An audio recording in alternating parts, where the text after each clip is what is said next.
es momento de darle la bienvenida a la directora de Política Económica del Ministerio de Economía y Finanzas, Marcela Bención. Días pasados, las autoridades presentaron el proyecto de ley de rendición de cuentas ante comisión del Senado y vamos a hablar principalmente de este tema. Bienvenida, Bención, ¿cómo anda? Muchísimas gracias, buenos días, Lorena, Maggie y Alfredo. Bueno, para explicarle a la gente en sencillo, digamos, si tuviera que repasar 2-3 puntos altos de la rendición de cuentas, ¿qué le diría a la gente? A ver, nosotros fuimos el jueves pasado a la Comisión de Presupuesto del Senado, ya habíamos ido en julio pasado a la Comisión de Presupuesto de Diputados, básicamente a presentar lo que ha sido el año 2023, pero también lo que ha sido, dada que es la última rendición de cuentas que presenta esta administración, lo que ha sido la administración en estos 4 años y medio que llevamos de gobierno. Y básicamente lo que nosotros presentamos es una política económica distinta a la que se venía implementando en administraciones anteriores, con resultados distintos y mejores para los uruguayos, a pesar de todas las dificultades que tuvimos en este periodo de gobierno, arrancando por la pandemia a los 13 días de asumir en el año 2020, siguiendo por la invasión de Rusia a Ucrania, que tuvo un impacto muy fuerte en las subas de precios, sobre todo en el año 2022, como recordarán, y signado también por una sequía, la más fuerte de los últimos 100 años, y por una situación en Argentina que también generó una situación de precios relativos de abaratamiento relativo del vecino país, que complejizó mucho también la economía. Y pese a todas esas situaciones, la política económica que se implementó logró generar 76.000 puestos de trabajo más de los que había en el año 2019, fundamentalmente en el interior y todos formales, ¿sí? Se logró bajar la inflación a niveles que no se veía hacía décadas y por más de un año, ya 15 meses, la inflación está dentro del del rango meta que tiene el Banco Central en niveles en el entorno del 5, un poquito más de 5%. 5% es lo que esperamos que cierre este año 2024. Se logró bajar impuestos. Se le bajaron impuestos a los contribuyentes de menores ingresos, tanto personas como las empresas más pequeñas. Y eso pese a todas las situaciones de dificultad que estábamos atravesando y pese a que había muchos analistas que decían que no era posible bajar impuestos, ¿sí? Se implementaron reformas importantísimas, como la reforma previsional, para darle certezas a los jubilados de hoy y a los jubilados de mañana de que se van a poder jubilar y que las cuentas fiscales son sostenibles y no va a haber que subir impuestos para financiar las jubilaciones futuras. Entonces, hay una serie de resultados concretos en materia laboral, además del empleo, el aumento de salario, el aumento del ingreso, en materia inflacionaria, en materia tributaria y en materia de reformas. Mencioné la reforma de seguridad social, también está toda la reforma de la institucionalidad fiscal que creó consejos fiscales que auditan de alguna manera lo que hace el gobierno en materia fiscal. Está el tema ambiental, que también se hicieron cosas muy innovadoras en materia ambiental, como un bono, la emisión de un bono soberano con indicadores ambientales incluido ahí. Innovación. Hemos puesto todo un foco, que quizás no hablamos tanto de esto, a veces nos toca hablar más de los temas macroeconómicos, pero digamos, este gobierno implementó un nuevo programa de innovación, el Uruguay Innovation Hub, que tiene un nombre en inglés porque es más fácil para la atracción de inversiones, en donde hay todo un apoyo, se implementó todo un apoyo a lo que son los emprendedores, a las empresas innovadoras, en la cual el gobierno puede llegar a participar como socio para apuntalar todo ese emprendimiento y lo que es la inteligencia artificial y lo que es la generación de productos innovadores. Entonces, creemos que si uno mira las políticas públicas de estos 4 años y medio o algo más, creemos que realmente hay muy buenos resultados. Usted dice reducción de impuestos, pero desde la oposición le dicen que indirectamente hubo un incremento, por ejemplo, de los puntos de IVA con las compras con tarjeta. Ahí hay una confusión. Una cosa es aumentar los impuestos y otra cosa es bajar las bonificaciones que se dan en determinados programas. En este caso, en la tarjeta de débito... Voy a pagar más por ese producto. ¿Cómo, perdón? Voy a pagar más por ese producto. Se va a pagar más por ese producto porque esa exoneración o ese gasto tributario que se le llama en economía se dio para fomentar el uso de ese instrumento. Una vez que se fomenta el uso de ese instrumento, se retira ese beneficio porque además se hizo una evaluación de que se entendió que ese beneficio iba fundamentalmente a las personas con mayores ingresos. Entonces, porque ya se había conseguido el cometido con el que se había implementado esa exoneración y porque de alguna manera se entendió que desde el punto de vista redistributivo correspondía llevarlo a los niveles o bajarlo de los niveles iniciales, se hizo. Pero digamos, eso en todo caso estamos hablando de una reducción de un beneficio de unos 40 millones de dólares. Y la rebaja de impuestos que se hizo, 40 millones de dólares anuales por el tema de la reducción de ese beneficio. Pero la reducción de impuestos que se hizo genera un beneficio a los contribuyentes de menores ingresos por 200 millones de dólares Hablamos anuales. de IRPF y de IAS. Estamos hablando de IRPF, estamos hablando de IAS y estamos hablando de una cantidad, de un conjunto de medidas para las pequeñas y medianas empresas, los literal E,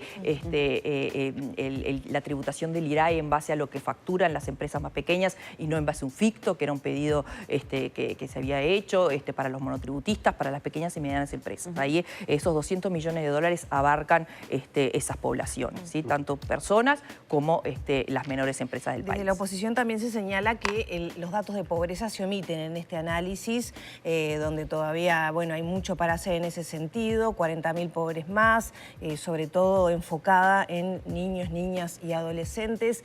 Desde el MEF, ¿qué mirada hay sobre ese aspecto, digamos, que no entra en este análisis? Sí, entra en el análisis, Lorena, en la exposición de motivos de la rendición de cuentas del año 2023. Hay una amplia sección dedicada al aspecto de la pobreza, o sea que ese tema de que no se habla del tema de la pobreza no es así. De hecho, se presenta y se hace una cantidad de puntualizaciones al respecto que yo voy a tratar de resumir brevemente ahora, pero digamos, eso está en la documentación que se presenta al Parlamento. ¿Qué pasó con el tema de la pobreza? El tema de la pobreza subió en el mundo entero porque hubo una pandemia. No es posible, y por eso yo arrancaba diciendo todas las adversidades que habíamos tenido que atravesar en este periodo de gobierno, no es posible mirar determinados indicadores, como por ejemplo los indicadores de pobreza, como por ejemplo los indicadores de deuda pública, que también están sobre la mesa y podemos conversar si quieren más adelante, sin referir a la pandemia.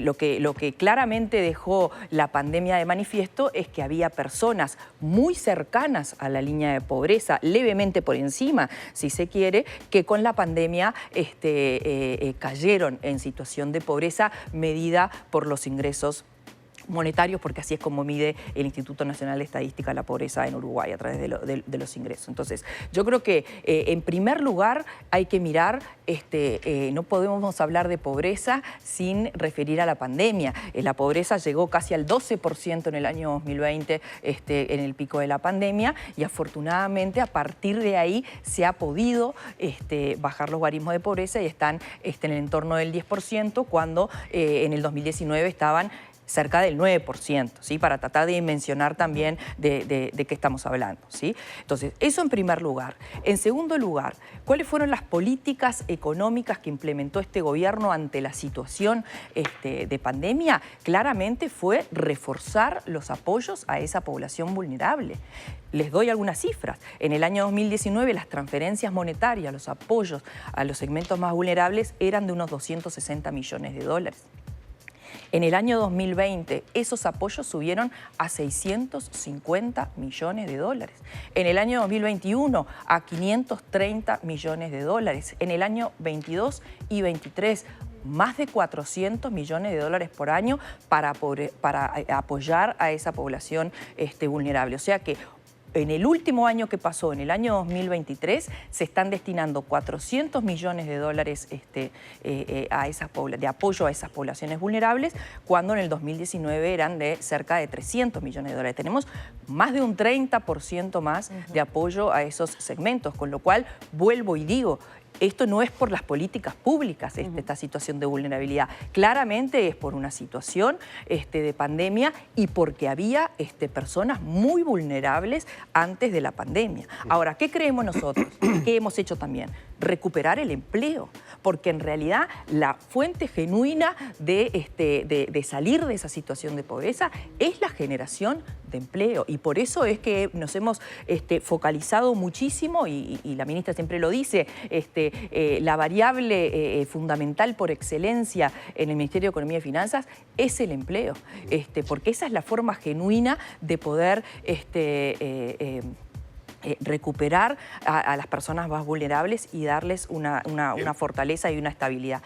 Y digo otra cosa más, hay apoyos que se han dado a estas poblaciones vulnerables que no entran en los indicadores de pobreza que se miden a través de los ingresos. Por ejemplo, todo lo que son los apoyos a la mejora a la situación de vivienda de asentamientos, esos recursos que se están destinando y que están llegando a los hogares más vulnerables, no entran dentro del segmento de medición de ingresos. Por ejemplo, el subsidio que se le da a los hogares más vulnerables en materia de compra de garrafa de gas para cocinar, que está en el entorno de los 500 pesos por mes, ¿no? Porque es la mitad del costo, un poquito más del costo de la garrafa de 13 kilos. En ese caso también eso no entra dentro de las mediciones de pobreza. De hecho, el Instituto Nacional de Estadística, a partir de este año 2024, comenzó a hacer esa pregunta porque no entraba en las mediciones de pobreza anteriores, porque son apoyos nuevos, al menos en la magnitud, porque anteriormente había un subsidio, pero era del 15% de la compra de la garrafa. Ahora es mayor. Entonces, todas estas puntualizaciones son muy importantes para entender este fenómeno. Bención, yo le quiero preguntar, sé que es un fenómeno mundial que no tiene que ver específicamente con Uruguay, y es sobre el atraso cambiario. Y se lo pregunto porque candidatos como, por ejemplo, Delgado, dicen que se pueden tomar algunas medidas alternativas. De hecho, promete algunas medidas como, por ejemplo, eliminación de temas burocráticos, en fin. La pregunta es, ¿por qué este equipo económico no pudo hacer más para minimizar los efectos del atraso cambiario? Ay, Alfredo, ese tema del atraso cambiario es bien complejo. A ver, vamos a decir una primera cosa. Atraso cambiario no es competitividad. ¿Sí? A veces uno... No es solo competitividad. No es solo competitividad. A veces uno habla de atraso cambiario y ahora vamos a ver qué se entiende por atraso cambiario, ¿sí? Pero digamos, el atraso cambiario en general se suele asociar a las empresas no tienen competitividad porque el dólar está bajo. Y eso no es así. O sea, el tipo de cambio y el dólar es un factor de competitividad de las empresas. Hay muchos otros. Sí, claro. Por ejemplo, las tarifas públicas. En este gobierno bajaron más en términos reales de lo que habían bajado en el periodo anterior. Eso es competitividad. Infraestructura, se ha invertido montos históricamente elevados en materia vial y eso es competitividad. Los camiones se rompen menos, los autos, las camionetas se rompen menos y eso es competitividad. La reducción de impuestos que se ha hecho y que yo hablaba, que ha llegado a las empresas más pequeñas, eso es competitividad. Entonces, a mí me parece que lo primero que hay que entender es que cuando hablamos de dólar, no es el factor exclusivo de la competitividad de las empresas de nuestro país. Eso en primer lugar. En segundo lugar, cuando uno habla de competitividad, tiene que ver también la evolución de qué estamos hablando. En general, cuando uno habla de atraso cambiario de dólar, se asocia al sector exportador. El sector exportador tuvo una situación compleja el año pasado, claramente, porque cayeron mucho las exportaciones de soja por la seca, pero de alguna manera las exportaciones en este periodo han estado dinámicas y han venido subiendo y ahora vienen recuperando y si uno mira la historia, las exportaciones están en niveles históricamente elevados. O sea que también hay que mirar, hay que darle esa mirada. Y pero con los mismos valores, una cosa que se venda más, pero con los mismos valores. Los volúmenes, que de alguna manera es un factor muy importante, están por encima, notoriamente por encima de lo que estaban en el año 2019 y los valores van oscilando a medida que oscilan los precios de las materias primas, que estuvieron muy altas y los exportadores tuvieron muy buenos precios en los años 2021 y luego fueron ajustando, pero siguen estando en niveles históricamente elevados.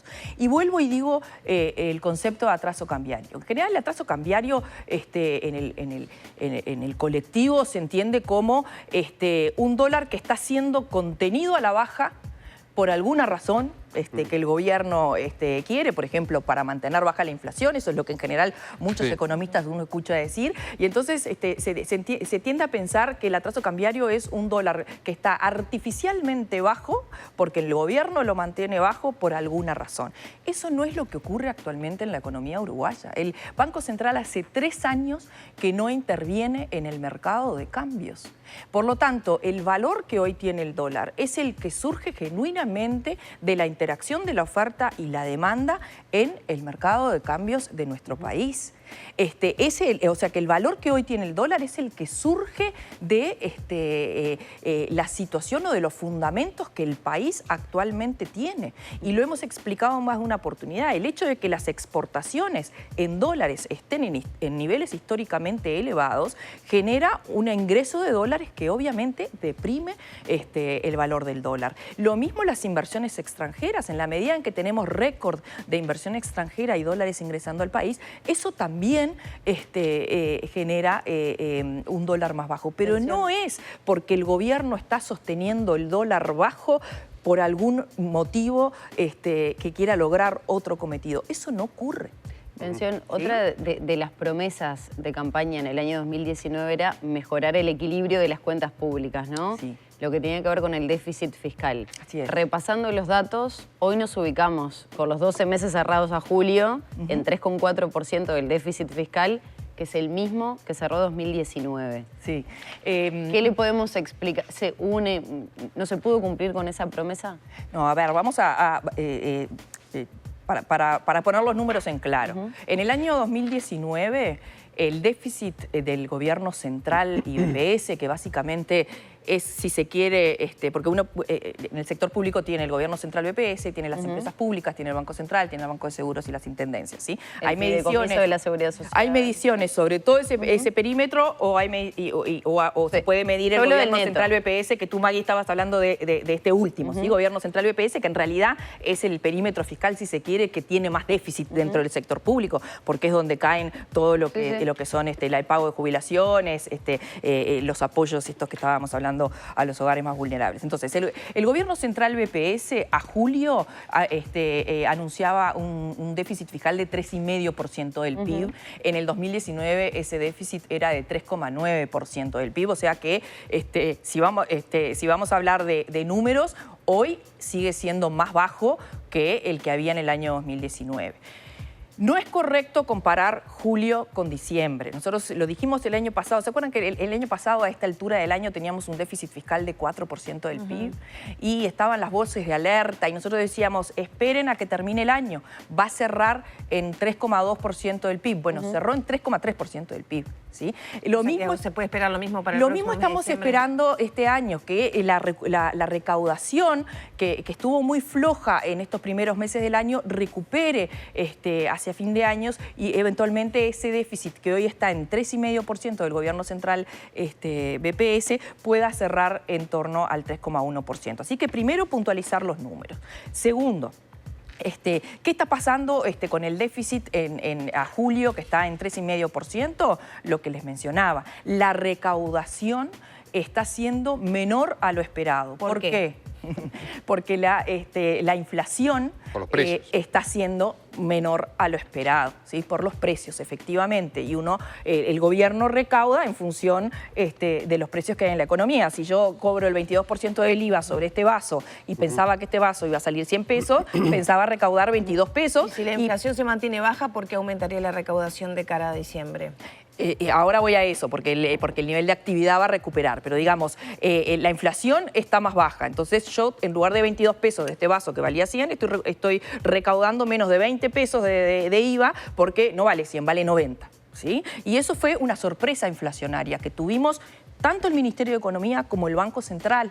El año pasado la inflación la esperábamos a inicio de año cerca del 7% y cerró en 5%. Ahí faltaron 2 puntos o 1 punto si uno lo mide en términos promedios, que representa mucho dinero. muchas centenas de millones de dólares, ¿sí? Entonces, esa es la razón por la cual la recaudación viene siendo más baja de lo esperada. Además, en este primer semestre se le agregó que la actividad estuvo más baja por distintas razones, por el cierre de la refinería de ANCAP, por una serie de un conjunto de razones que esperamos que, y ya lo estamos viendo en la recaudación, viene levantando y viene repuntando y esperamos que repunte de acá a fin de año. O sea que va a mejorar el déficit fiscal para cerrar y para no confundir más a la gente. Va a mejorar el déficit fiscal. Ahora, supongamos que no mejora. Supongamos que cierra en 3,5 en julio. Igualmente, la economía del país es muy distinta, o un déficit del 3,5% es en un contexto económico muy distinto al 3,9% del Frente Amplio. ¿Por qué? Porque hay más empleo en esta economía, porque hay menos inflación y justamente estamos reflejando en las cuentas fiscales ese mayor déficit porque es dinero que quedó en el bolsillo de los uruguayos y en las empresas uruguayas porque justamente los precios subieron menos y no tuvieron que hacer esa erogación. O sea que no es lo mismo el déficit fiscal actual con más empleo en la economía, con menos inflación y con reducción de impuestos. El 3,9% del déficit fiscal del Frente Amplio en el 2019 se había hecho luego de un ajuste fiscal en el 2017 y de aumento de impuestos. Entonces, no son para nada comparables, aun cuando las cifras fueran iguales, que no lo son. Bien, Bención, nos queda muy poquito tiempo. Yo le quiero hacer una muy puntual, la del estribo de mi parte. Ya la ministra dijo que son dos escenarios distintos con o sin plebiscito aprobado. Me refiero al de la Seguridad Social. Puntualmente, ¿el Ministerio ha tenido información de que se han frenado determinadas inversiones en Uruguay a la espera de lo que pueda llegar a pasar y ante la eventualidad de que se apruebe el plebiscito? Nosotros hemos tenido muchas consultas de inversores sobre el tema del plebiscito y como lo dijo la ministra el otro día en una entrevista que le hicieron, sí. En general nosotros estamos esperando que eso no ocurra. Realmente confiamos en que la papeleta no se apruebe porque realmente sería una situación muy catastrófica para el país y es lo que le estamos transmitiendo a los inversores. Pero hay consultas entonces, hay nerviosismo. Sin lugar a dudas que hay consultas. Es la consulta que nos llega por parte de los inversores, de las calificadoras de riesgo y efectivamente, Alfredo, creemos que tenemos ahí una situación de peligro, de riesgo para la economía uruguaya y para todos los uruguayos que no se termina de dimensionar y que es muy importante que los uruguayos, y aprovecho a hablarle al televidente, termine de dimensionar el peligro que representaría para todas las personas que se aprobara el plebiscito propuesto por el PIT-CNT. Si eventualmente eso ocurriera, todos los planes y todos los programas de los candidatos a la presidencia no podrían ser implementados. Yo mientras esperaba para estar en esta mesa escuchaba que se hablaba del proyecto de primera infancia presentado por Lustenberg. También salió estos días que el candidato Orsi tenía idea de incrementar transferencias aún más de lo que hemos hecho nosotros a las poblaciones vulnerables. Todo eso no se va a poder llevar a cabo si hay que pagar más jubilaciones y se estaría, y puedo aseverar que el candidato que suba a la presidencia el 1 de marzo va a tener que subirle impuestos a los uruguayos, a las empresas y a las personas, ¿sí? ¿IVA 35%, por ejemplo? 35%, el IVA, se ha hablado del 22 al 35%, pero es aún peor la situación, porque todos estos inversores que preguntan y les preocupa, si sale la papeleta, seguramente nos van a duplicar o nos van a incrementar notoriamente el costo de prestarnos dinero. Y eso va a tener un derrame a todas las empresas que hoy están pagando la mínima prima de riesgo justamente porque la calificación de deuda uruguaya está en el nivel más alto de la historia, van a tener que pagar más las empresas. Eso va a generar aumento de impuestos y desempleo, porque si las empresas tienen que pagar más, van a tener menos recursos. Eso va a generar una situación económica realmente peligrosa y caótica, con lo cual instamos al televidente y a los uruguayos a que no se queden con esa expresión de deseo de jubilarse antes y ganar más, porque eso no es lo que va a ocurrir. El día después lo que va a tener que pasar es que va a haber aumento de impuestos y entonces no se va a ganar más.